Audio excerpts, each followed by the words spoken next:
अभी आपको अहम खबर देंगे कि जय शाह ने आईसीसी चेयरमैन का चार्ज संभाल लिया है। और खबर आपको दें, ग्रेग बार्कले की जगह जय शाह आईसीसी के चेयरमैन बन गए हैं। जय शाह ने चेयरमैन आईसीसी के ओहदे का चार्ज संभाल लिया है। एंड 35 साल की उम्र में यंगेस्ट एवर आईसीसी चेयर, और वो भी अनअपोज्ड। अभी जय शाह आए 35 साल के, अनअपोज का मतलब है पाकिस्तान ने अपोज नहीं किया। ऑफिशियल एक अनाउंसमेंट हो चुका है कि जय शाह साहब ने बतौर हेड आईसीसी अपना ओहदा संभाल लिया है। बहुत से लोगों को शायद बुरी बात लगे, मगर बड़े दिल के साथ इस बात का एतराफ़ करना पड़ेगा कि आईसीसी के प्लेटफॉर्म ने बीसीसीआई ने पाकिस्तान क्रिकेट बोर्ड को हराया है। Do you think कि इंडिया भी कहीं ना कहीं कह रहा था हम नहीं आएंगे पाकिस्तान, अब जय शाह के आने से आपको लगता है कि मैचेस शिफ्ट ना हो जाए चैंपियंस ट्रॉफी? देखिए, जय शाह अगर कुछ इस मामले में अगर हाइब्रिड पर जाता है पाकिस्तान या आईसीसी चैंपियंस ट्रॉफी के मैचेस हाइब्रिड मॉडल पर जाते हैं, तो जय शाह का उसमें आईसीसी का चेयरमैन बनना या ना बनना वो उतना असर नहीं दिखाएगा। आईसीसी का चेयरमैन जय शाह को बना दिया। 35 साल की एज में दुनिया के यंगेस्ट एवर बन गए हैं। सबसे पहले वाकई कांग्रेचुलेशन, और जय शाह का जो बैकग्राउंड है वो बहुत स्ट्रॉन्ग है। अमित शाह के जो है इंडिया के से जिन्होंने पूरे बीजेपी को कंट्रोल कर रखा है, उनके जो है बेटे हैं। दूसरी बात है आईसीसी तो खुद जो है भीख मंगा है बीसीसीआई का, और दाना पानी पूरी दुनिया को पता है कि अगर आईसीसी अगर है तो उसके पीछे इंडिया की क्रिकेट बोर्ड का बहुत बड़ा हाथ है। जय शाह तो अपनी टीम को सपोर्ट करेंगे ना, वो तो हर चीज के अंदर इंडिया को सपोर्ट करेंगे चाहे जो भी हो, और वो मानेंगे भी बात। अगर यही कोई और बंदा होता उसको समझाने में बनाने में टाइम लगता है, लेकिन जब आईसीसी के चेयरमैन खुद जय शाह होंगे वो तो इस चीज से डिनाई करने ही नहीं देंगे। पॉलिटिकल बैकग्राउंड बहुत स्ट्रांग है इनका, ठीक है ना, गुजरात से। उसके बाद इन्हीं को क्रिकेट सौंपी गई, बाकी को नहीं। तो प्लानिंग थी कि गुजरात का ही अहमदाबाद का ही स्टेडियम बना, और जिसमें इनकी फैमिली का भी बहुत बड़ा किरदार रहा है। अब इनके हाथ से ही होगा कि बीसीसीआई के जेटली साहब लिखेंगे कि हम नहीं आ रहे, और ये अप्रूव करेंगे। अब आपने बात की कि सारे के सारे वोट जो है जय शाह के पास के, आप ये समझ लें कि बीसीसीआई की नेक्स्ट ब्रांच ही आईसीसी है, ठीक है। और ये इंडिया का एक बड़ा वाइज डिसीजन भी है कि एक ऐसा इदारा, एक ऐसा इंटरनेशनल प्लेटफॉर्म जिसको हमारी फंडिंग रन कर रही है, लेकिन हम उसके हेड नहीं है। और नजम शेठी साहब ने कहा है कि अंगूठा लगवा लिएगा जय शाह साहब से जो भी एग्रीमेंट करने हैं। इससे पहले नजम शेठी साहब ने भी अंगूठा लगवाया था, और हम कह रहे हैं हमने बीसीसीआई को गिरा लिया, पता नहीं कैसे गिरा लिया, आई डोंट नो, माजरत के साथ। नमस्कार दोस्तों, जय हिंद। आज ही के दिन जय शाह अनअपोजिटली आईसीसी के चेयरमैन बन चुके हैं, और सबसे यंगेस्ट भी 35 इयर्स में ये बने हैं जय शाह, जो कि एक रिकॉर्ड है आईसीसी का। इतना ज्यादा कम एज में कोई नहीं बना था, जिसको लेकर अब पाकिस्तान मीडिया में काफी ज्यादा हंगामा मच गया है कि भाई जय शाह आईसीसी के चेयरमैन भी बन गए, क्या होगा चैंपियंस ट्रॉफी का फ्यूचर। चलिए वीडियो देखते हैं, मैं मिलता हूं आपको वीडियो के एंड पर। क्रिकेट की वाकई डायनामिक्स चेंज होने जा रही है। मैं आप बोले क्रिकेट की वाकई में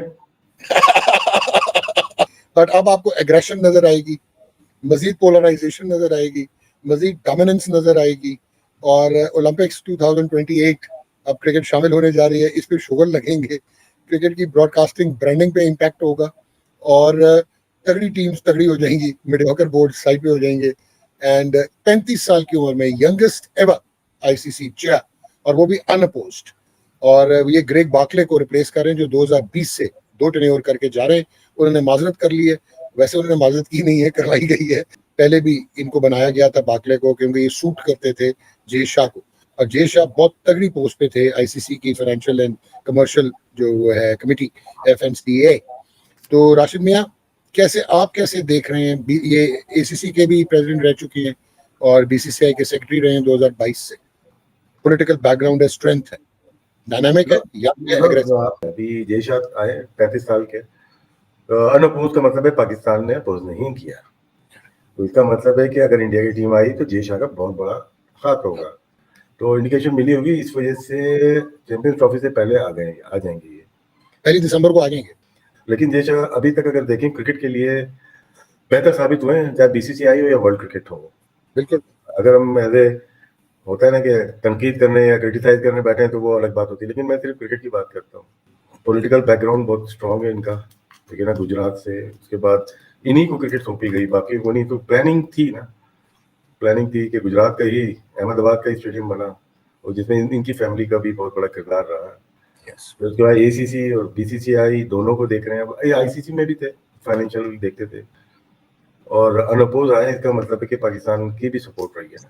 अब इनके हाथ से ही होगा कि बीसीसीआई के जेटली साहब लिखेंगे कि हम नहीं आ रहे, और ये अप्रूव करेंगे। जय शाह का जो है ना, आपने बड़ी अच्छी बात की है, क्योंकि लोग जो है ना वो स्पाइस करने के लिए कहना शुरू हो जाते हैं कि जी एंटी पाकिस्तान स्टांस, और वो वर्ल्ड क्रिकेट के लिए ये बहुत बेहतर साबित होंगे। हैंड्स ऑन है, फाइनेंशियल विजन बहुत है, बहुत आला कमेटी चलाई है। आप ये देखें कि आईसीसी के ब्रॉडकास्टिंग की को देख लें, उन्होंने 4 गुना कर दिया, ठीक है ना। और फिर जैसा डिवीजन हुई, रेवेन्यू हुआ, ऑब्वियसली इंडिया से मैक्सिमम रेवेन्यू आता है तो उनको मैक्सिमम चंक भी मिलेगा। ऑफिशियल एक अनाउंसमेंट हो चुका है कि जय शाह साहब ने बतौर हेड आईसीसी अपना ओहदा संभाल लिया है। बहुत से लोगों को शायद बुरी बात लगे, मगर बड़े दिल के साथ इस बात का एतराफ़ करना पड़ेगा कि आईसीसी के प्लेटफॉर्म ने बीसीसीआई ने पाकिस्तान क्रिकेट बोर्ड को हराया है। ये हमें मानना चाहिए, क्योंकि आप देखिए पहले दिन का मौकफ था कि हाइब्रिड मॉडल के ऊपर तो हम बात ही नहीं करेंगे। बात ही नहीं करने से लेकर हाइब्रिड मॉडल पेश करना, क्या ये मौकफ से हटा नहीं है? मैं मतलब इसमें भारी दिल के साथ सही, बट ये मानना पड़ेगा कि पाकिस्तान आईसीसी प्लेटफॉर्म के ऊपर पाकिस्तान अपने मौकफ से हटा, पाकिस्तान को एक तरह से हार हुई और ये तस्लीम करना होगा। या तो आप एक चीज का एतराफ़ कर लें कि भारत का मुकाबला बीसीसीआई का मुकाबला एक्चुअली में हम नहीं कर सकते हैं, क्योंकि ये आखिरी नहीं है, इसके बाद भी बहुत सी मंजिलें आनी है जहां पर इस तरह के ही हमने तो कहा था कि हम अपने खिलाड़ी जहाज पे नहीं बिठाएंगे। ये हमारा मौकफ था, ये हमारा स्टांस था। इससे हम पलटे हैं और अब हमने एक नया मॉडल पेश कर दिया जिसको आप जो मर्जी नाम दे दें, इसको आप सनाउल्ला नाम दे दें, इसको आप जो मर्जी नाम दे दें, बट है ये हाइब्रिड मॉडल ही। नाम देने से उसकी असलियत नहीं बचेगी। वो ये सच है कि ये हाइब्रिड मॉडल है, वो वही मॉडल है जो पहले भारत भी कह रहा था कि पाकिस्तान अपना मैच इंडिया के साथ दुबई में खेलेगा। अब हमने खुद पेश कर दिया कि ठीक है हम खेलेंगे, लेकिन भारत हम भी नहीं जाएंगे। कि नजम शेठी साहब ने कहा है कि अंगूठा लगवा लिएगा जय शाह साहब से जो भी एग्रीमेंट करना है। इससे पहले नजम शेठी साहब ने भी अंगूठा लगवाया था। अब जो मर्जी कह लें कि बीसीसीआई तगड़ा है, हमारा मौकफ ठीक था, ये मैं भी मानता हूं पाकिस्तान का स्टांस बिल्कुल ठीक था कि भाई बारी भारत को आना चाहिए, ये इसमें कोई शक नहीं है। मगर आपने इमोशंस जोड़ दिए आम क्रिकेट फैंस के, या फिर पाकिस्तान चैंपियंस ट्रॉफी से हाथ धोए, या चैंपियंस ट्रॉफी मुखर हो जाए यानी पोस्टपोन हो जाए, या फिर मतलब पाकिस्तान मैच फॉरफिट करते। हमने कसम खाई थी कि हमने भारत के साथ मैच नहीं खेलना, चाहे हमें जितना मर्जी फाइनेंशियल नुकसान हो जाए। तो अब फाइनेंशियल नुकसान से बचने के लिए हम मैच खेल रहे हैं।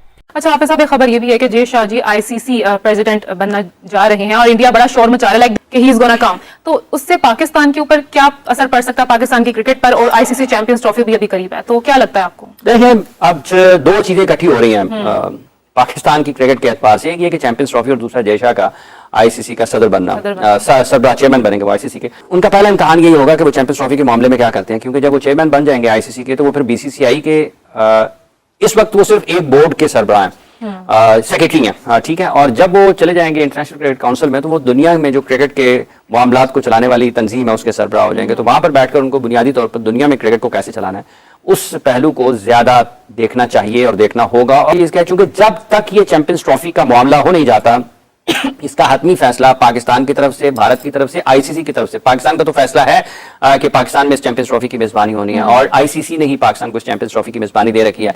अब ये जब तक फैसला हो नहीं जाता कि कब कहां कैसे क्या होगा, उस वक्त तक बातें होती रहेंगी। और जब तक वो जो चीजें उनकी हैं, दीगर जो ममालिक हैं क्रिकेट खेलने वाले जो उनके साथ ताल्लुकात, अगर उन्होंने उनका साथ देना है तो वो अगर आईसीसी के चेयरमैन नहीं भी होंगे तो वो साथ दे सकते हैं, ठीक है। तो मेरा ये ख्याल है कि वो एक पावरफुल पोजीशन जरूर हो जाएगी आईसीसी के चेयरमैन की हैसियत से। ये नहीं होगा कि पाकिस्तान के लिए कुछ बहुत ज्यादा मुश्किलात उनके इस चेयरमैन बनने से हो सकती है। ये जरूर है कि जब आप चेयरमैन बने होते हैं एक जगह पर, आप बहुत सारे तरीकों से डिसीजंस ले सकते हैं, आप अपने लोगों को फैसिलिटेट कर सकते हैं, आपके पास पोजीशन होती है, आप लोगों के साथ बातचीत कर सकते हैं।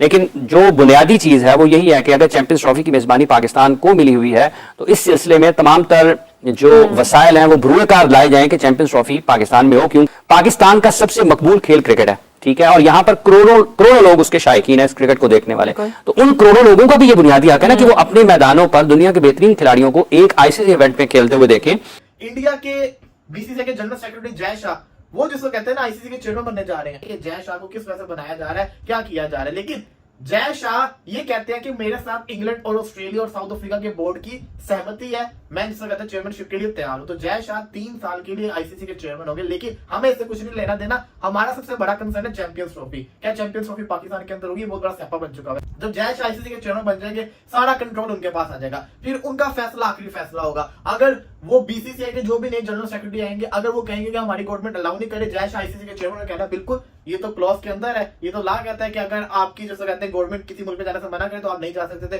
तो फिर हम जैसे कहते हैं ना आपका हाइब्रिड करवा देते हैं। जय शाह तो अपनी टीम को सपोर्ट करेंगे ना, वो तो हर चीज के अंदर इंडिया को सपोर्ट करेंगे चाहे जो भी हो, और वो मानेंगे भी बात। अगर यही कोई और बंदा होता उसको समझाने में मनाने में टाइम लगता है, लेकिन जब आईसीसी के चेयरमैन खुद जय शाह होंगे वो तो इस चीज से डिनाई करने ही नहीं देंगे। तो जो भी है बड़ी स्ट्रॉन्ग किस्म की जय शाह ने गेम चलाई थी कि किस टाइम के ऊपर जाके वो चेयरमैन बनने के, जब पाकिस्तान के अंदर एक इवेंट होना है और इंडिया का आना उसके अंदर बड़ा जरूरी है। तो 3 साल के लिए चेयरमैन बनने जा रहे हैं। अब मोहसिन नकवी साहब इसको कैसे हैंडल करेंगे, क्योंकि वो तो खुद एसीसी के चेयरमैन बनने जा रहे हैं मोहसिन नकवी साहब, तो वो भी बन जाएंगे, यहाँ से ये भी बन जाएंगे। पता नहीं क्या होगा चैंपियंस ट्रॉफी के अंदर, कुछ कहा नहीं जा सकता। तो जैसे कि आपने वीडियो में देखा कि जय शाह के चेयरमैन बनने के बाद पाकिस्तान मीडिया में कैसे उथल पुथल मच रहा था और राशिद लतीफ ने भी कहा कि अब इंडिया जो भी टूर्नामेंट पाकिस्तान में होगा या जो चैंपियंस ट्रॉफी में होगा, इंडिया तो कभी नहीं आने वाला है, क्योंकि जैसा बन चुके हैं और जैसा जब चैंपियंस जो आईसीसी का चेयरमैन बनेंगे वो सिर्फ क्रिकेट का ही अच्छा करेंगे, क्योंकि जो जब से जैसा बने तब आप जानते हैं कि रेवेन्यू में भी बहुत ज्यादा इफेक्ट आए हैं, ब्रॉडकास्टर भी बढ़े हैं। ये सिर्फ इंडिया का फायदा जैसा नहीं देखते हैं, हर बोर्ड को भी पैसा जाता है। तो इसी में आप समझ सकते हैं कि जैसा जब आईसीसी के चेयरमैन बनेंगे, चैंपियंस ट्रॉफी का मैटर तो वो छोड़ दीजिए, वो इंडिया पाकिस्तान का होगा, लेकिन आईसीसी को और आईसीसी के मेंबर बोर्ड या एसोसिएट मेंबर बोर्ड जो है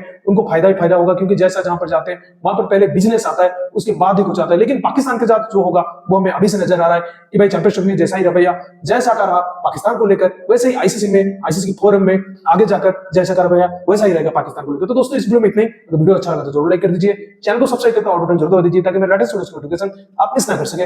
मैं रुकता हूं जल्दी वीडियो का नए वीडियो के साथ, तब तक के लिए जय हिंद, वंदे मातरम।